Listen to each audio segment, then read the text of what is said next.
Defense expert. Also with us is Gautam Mukherjee, senior journalist. We also have Mitali Nikore, economist with us, and Manan Dwivedi, foreign affairs expert, joining us on the broadcast. I'd like to take this discussion forward with Major General Sanjay Mestan. Sir, thank you so much for joining us on the broadcast this morning. Very crucial announcement has been made by US President Donald Trump as far as the extradition of one of the key conspirators of the 26/11 terror attack is concerned. Tahabur Rana is all slated to be extradited. Last month, of course, we'd seen that the US Supreme Court had rejected a review petition that Rana had submitted back in November 2024 after the Ninth Circuit Court in the United States of America had in fact cleared his extradition to India. What now do you think will come out, because Pakistan has a lot of skeletons in its closet? So what exactly are you expecting the interrogation to reveal?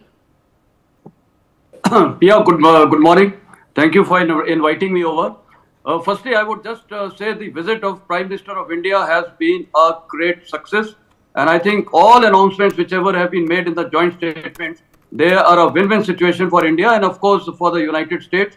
And this deeply reflects a strategic cooperation between the two countries, and we are strategic partners.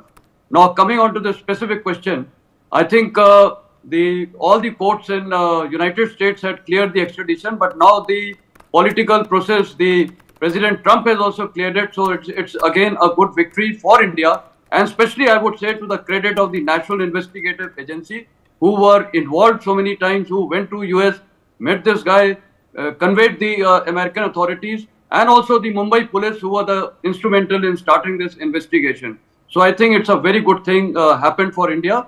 Now coming on to what India will get out of it. I think firstly it's a good success that first time we will have someone who has been closely associated with LET in India, in Indian custody, and the NIA will do a grilled and a detailed investigation, and this person will be grilled. We will come to know all the tentacles of the ISI, who all were involved. Of course, by and large, the overall picture is very clear, including with Kasab when, he was investigated and of course hanged thereafter. So we have got the overall picture, but the finer intricacies will come out. And I think our investigative agency will do an excellent job on that. And I would also like to highlight here, Pia, that recently, I think US aid has been, you are aware what President Trump is doing that.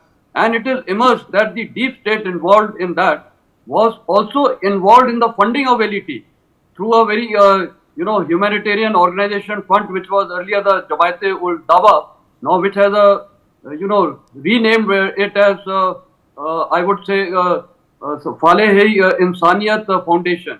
And $1 billion were being given to this front.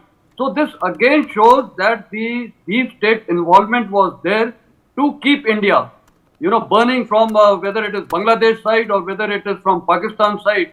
So I think this is another thing where the government of India now would be processing with the Trump government over there, the Trump administration, as to get more details about this funding which was going to JUD or this FFI organization, FIF organization, which of course has now come out in the open public domain. So it is to the advantage of India that this extradition has happened, and I think in a due period of time, maybe in 1 to 2 months, the modalities will be worked out. He will be brought with great security, and I think he will be kept in a high security prison. Lot of investigation, lot of detailed grading will be done, and I am very optimistic. Lot of finer intricacies of the functioning of LET will evolve. And I think, I would also like to highlight that perhaps India now needs to take a lesson from President Trump.